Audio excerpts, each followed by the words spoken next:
존 카우치의 공부의 미래. 내가 자라던 시절 학교 교육은 완전히 암기 위주였다.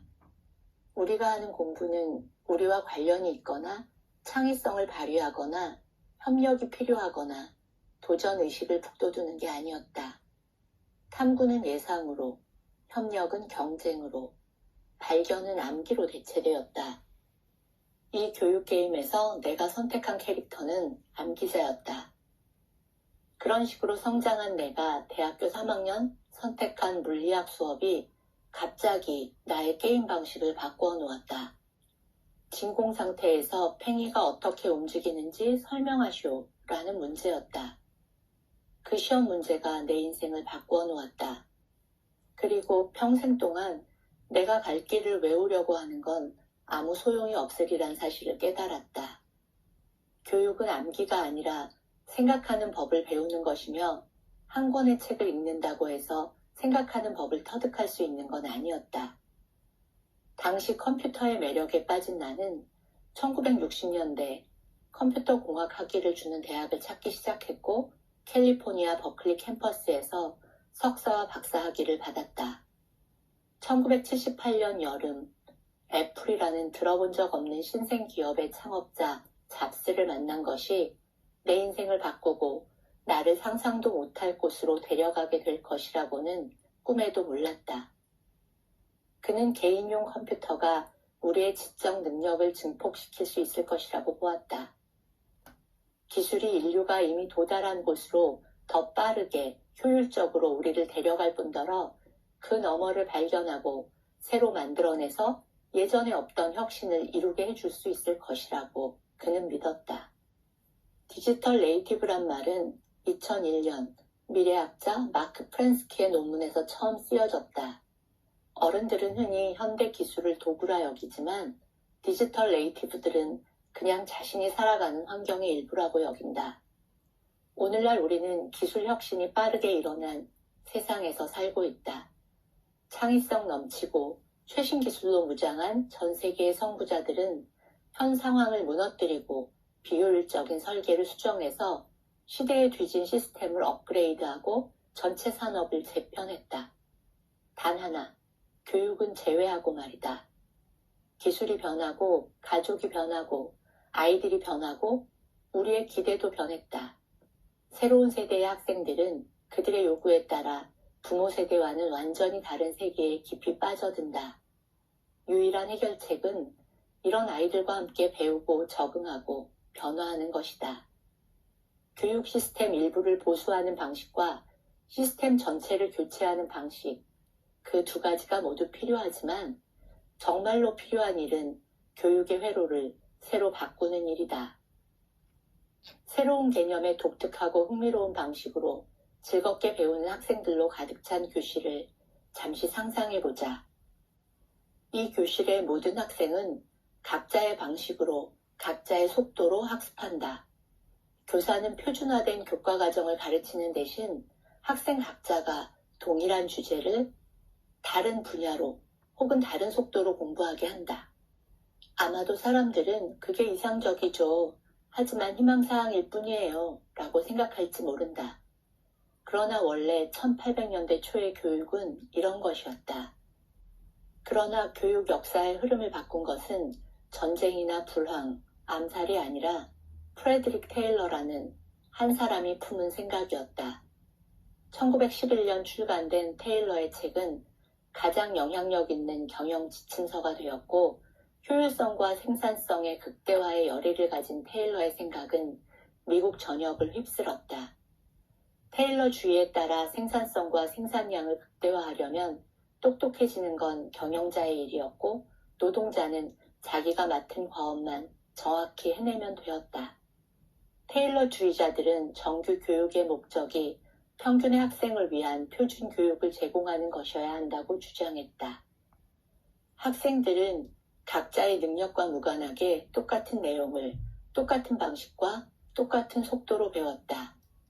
이제 산업혁명 이후 한 세기가 지났다. 그러나 여전히 표준화 모델이 우리의 교육을 지배하고 있는 것이 현실이다. 그렇다면 어떻게 바꿔야 할까? 우리의 신념이 교육 시스템을 개혁하기 전에 우리 아이들에게 심어줘야 한다. 모든 아이들이 배워서 성공할 수 있음을 알고 믿어야 한다. 끝없는 평가와 책임 정책으로 인한 압박감 때문에 많은 교사들이 학습에 어려움을 겪는 학생들을 이해력이 떨어지는 아이로 치부해버린다. 그러나 우리가 가진 가장 강력한 무기는 우리 자신을 변화시킬 수 있는 능력이다. 일단 우리가 먼저 마음속 깊이 믿으면 아이들도 자신을 믿기 시작하고, 그래서 아이들이 자기 안에 있는 줄도 몰랐던 잠재력을 끌어내는데 도움이 될 것이다. 사람들은 흔히 학교에서 어려움을 겪거나 성적이 나쁘거나 중퇴하는 아이들이 게으르거나 멍청하다고 말한다. 나는 사고뭉치였습니다. 평균의 종말이란 책을 쓴 토드 로즈 박사도 학점 0.9로 문제아, 전응아로 낙인 찍혔고 결국에는 학교를 중퇴했다. 그러나 토드는 좋은 멘토를 만났고 다시 자신을 믿고 자신만의 속도로 공부해 하버드 대학원의 교수가 된다. 성공을 단지 경제적 성공과 동일시하는 사람들이 많지만 나는 경제적 이익과 무관하게 어떤 사람이 특정한 분야에서 갖는 영향력이라고 생각한다. 내가 모든 학생이 성공 잠재력을 가지고 있다고 믿는 건 이런 이유에서다. 학생의 성공과 미래는 흔히 잠재력의 문제가 아니라 인식의 문제다. 게다가 인식은 성공이나 잠재력처럼 상대적이므로 아이의 성공에 대한 우리의 기대 역시 상대적일 수밖에 없다. 이때 기대는 잠재력의 실현에 직접적인 영향을 미칠 수 있다. 아이들은 대개 학습 능력이 떨어지는 게 아니라 우리가 가르치는 방식으로 학습할 수 없을 뿐이다. 많은 사람들이 여전히 회의적인 반응을 보인다. 아이에겐 한계가 없다란 말을 믿지 않는다. 사람들이 성취할 수 있는 것에는 한계가 있다고 생각하기 때문이다. 이런 믿음은 수십 년 동안 벌어진 오래된 논쟁, 본성이냐 양육이냐로 이어진다.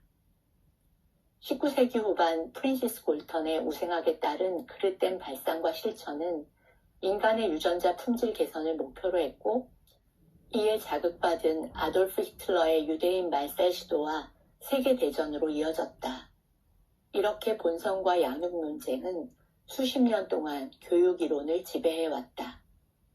본성 이론의 지지자들은 대체로 지능과 능력은 타고난 것이며 우리의 잠재력은 유전자 안에 있다는 것이다. 반대로 양육이 중요하다고 생각하는 사람들은 우리가 백지 상태로 태어나고 가장 중요한 것은 성장하고 발전하는 환경이라고 주장한다. 이 논쟁은 오늘날에도 어느 정도 계속되고 있다. 그러나 최근의 연구 결과는 그 답이 본성이냐 양육이냐 하는 식으로 그렇게 간단하지 않다고 말한다. 현재 가장 유망한 새로운 과학 연구 분야 중 하나는 후성유전학이다. 후성유전학은 유전자의 발현이 고정되어 있지 않고 역동적이라고 주장한다. 말하자면 양육이나 환경이 영향을 미치고 협력해서 유전자가 적응하게 한다는 것이다. 신경학자들은 이제 상호작용론이라고 하는 후성유전학의 한 분야를 연구하고 있다. 물론 좋은 유전자를 타고나는 사람의 장점은 어떤 것을 특정한 방식으로 더 빠르게 학습할 수 있는 것이다. 그렇지만 우리가 무슨 일을 어떻게 하고 누구와 어울리는지 등이 우리의 뇌와 유전된 지능 수준을 변화시킬 수 있다는 것은 현재 분명하게 밝혀진 사실이다. 우리 안의 천재성의 저자인 데이빗 생크는 사람은 자신의 행동으로 자기 유전자 게놈의 특성에 영향을 미칠 수 있다고 말했다. 우리 모두는 독특성을 타고 태어났으며 그것을 평생토록 유지하는데 이것은 좋은 것이다. 하지만 우리 모두가 균등하게 태어나지는 않았는데 다행히도 이는 달라질 수 있고 달라져야 한다. 교육에서 가장 중요한 요소는 동기부여이다. 동기부여 이론 가운데 가장 많이 연구되어 일반적으로 인정받고 있는 것은 자기결정 이론이다. 쉽게 말하면 성적이나 보상으로도 동기부여가 될 수 있지만 이것은 지극히 일시적이며 자기 스스로 선택했을 때, 실패를 통하여 배울 때, 현실성이 있을 때, 그리고 마지막으로 열정적 끈기가 동기부여의 핵심이 된다. 말콤 글래드웰의 아웃라이어, 데니엘 고일의 탤런트 코드, 안젤라 더크워스의 그릿 같은 책들이 이런 동기와 끈기, 열정에 대한 이야기들을 하고 있다. 이 책들은 감정이나 지능이 아니라 끊임없는 노력이 우리의 잠재력을 끌어내는 열쇠라고 말하고 있다. 유전자가 환경에 따라 다르게 발현되는 것과 마찬가지로 열정적 끈기 같은 성격 특성은 상황에 따라 달라진다. 말하자면 왜 그것을 성취하고 싶은지에 달려있다는 것이다. 스스로 동기를 찾는 사람들을 배움의 여정으로 이끄는 것은 열렬한 자기 주도성이다. 동기부여 면에서 교육의 회로를 새로 바꾼다는 것은 아이들이 자신의 최적 지점을 찾아내도록 돕고 아이들이 원하는 일을 원하는 만큼 성공할 수 있다고 믿는다는 뜻이다.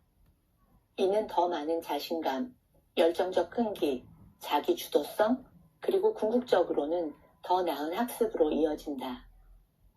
교육의 목적이 무엇이라고 생각하는가? 그렇다면 학습은 무엇을 뜻하는가? 우리가 흔히 알고 있는 의미는 무언가에 대한 지식을 습득하는 것이 학습이고 그것을 가르치는 것이 교육이다. 진정한 학습이란 다양한 맥락 속에서 무언가를 이해하는 것이라고 받아들이고 나면 우리가 학교에서 하고 있는 많은 일들이 잘못되어 있음을 바로 깨닫게 된다. 아이들이 이전에는 몰랐던 새로 알게 된 사실을 비판적이고 창의적인 사고 능력과 결합해서 궁극적으로 새로운 것을 발견하고 이해하고 만들어내도록 가르쳐야 한다. 니콜라스카의 생각하지 않는 사람들에서도 다루어지고 있지만 우리가 평생 동안 학습하는 것이 바로 우리 뇌의 물리적 형태를 바꿔놓는다. 시간이 흐르면서 뇌의 물리적 형태가 달라지고 그와 더불어 열정과 동기 또한 변화하며 그 사이에 수많은 경험이 쌓이면서 나는 완전히 다른 사람이 되었다고 말해도 과언이 아니다. 학생에게 새로운 개념을 가르치는 가장 효과적인 방법은 학생이 이미 알고 있는 것과 연관 짓는 것이다.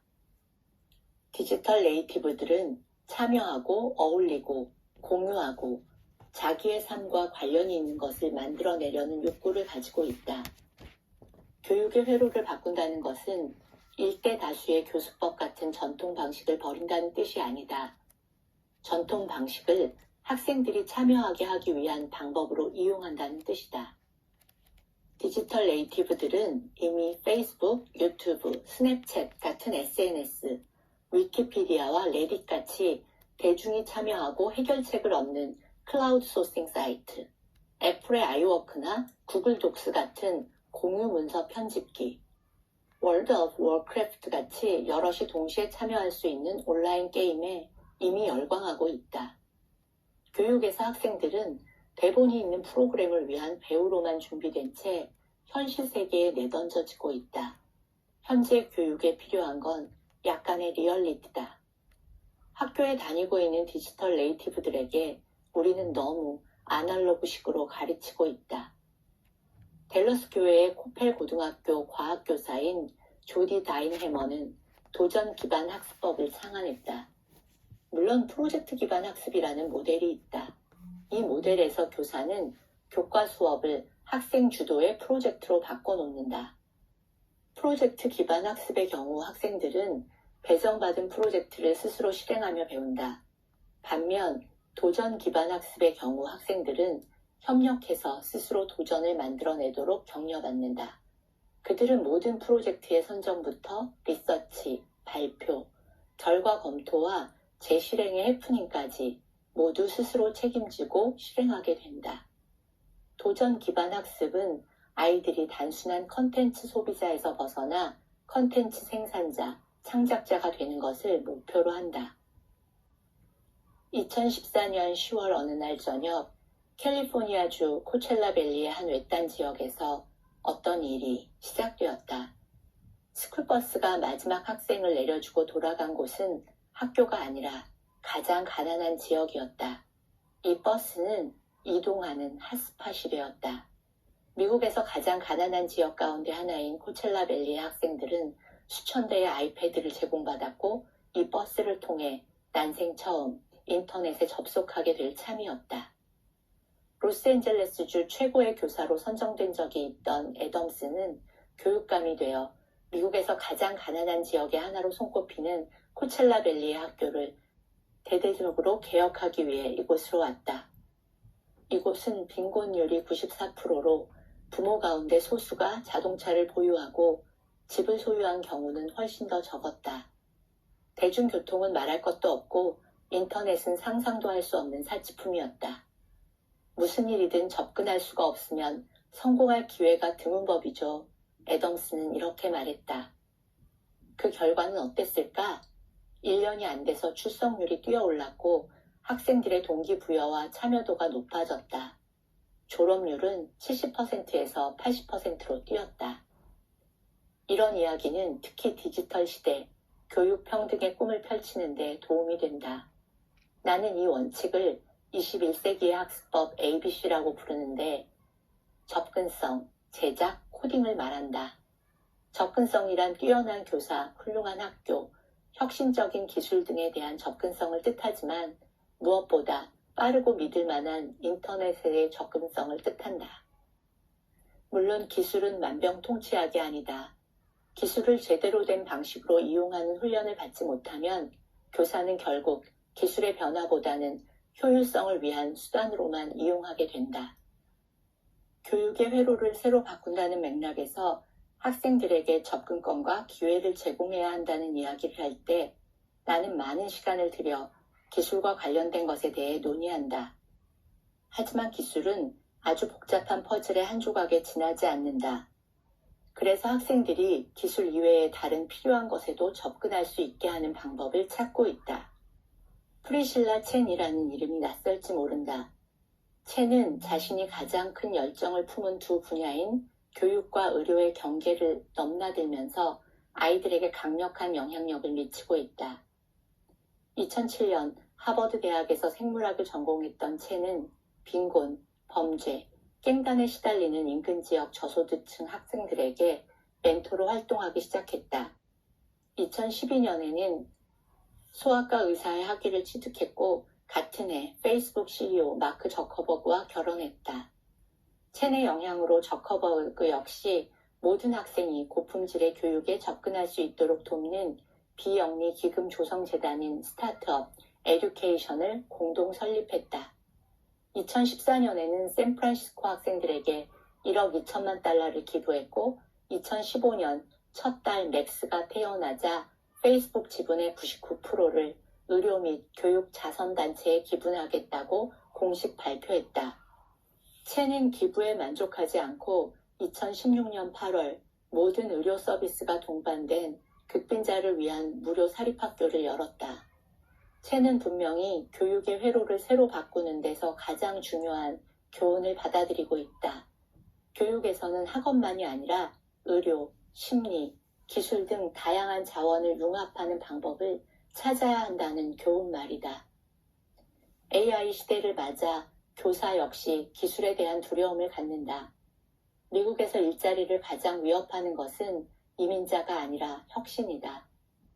기술에 부수되는 가장 유감스러운 부작용의 하나는 항상 시대의 기술 혁신과 함께 성장할 수 없거나 성장하기를 꺼려하는 노동자가 있었고 지금도 역시 그렇다.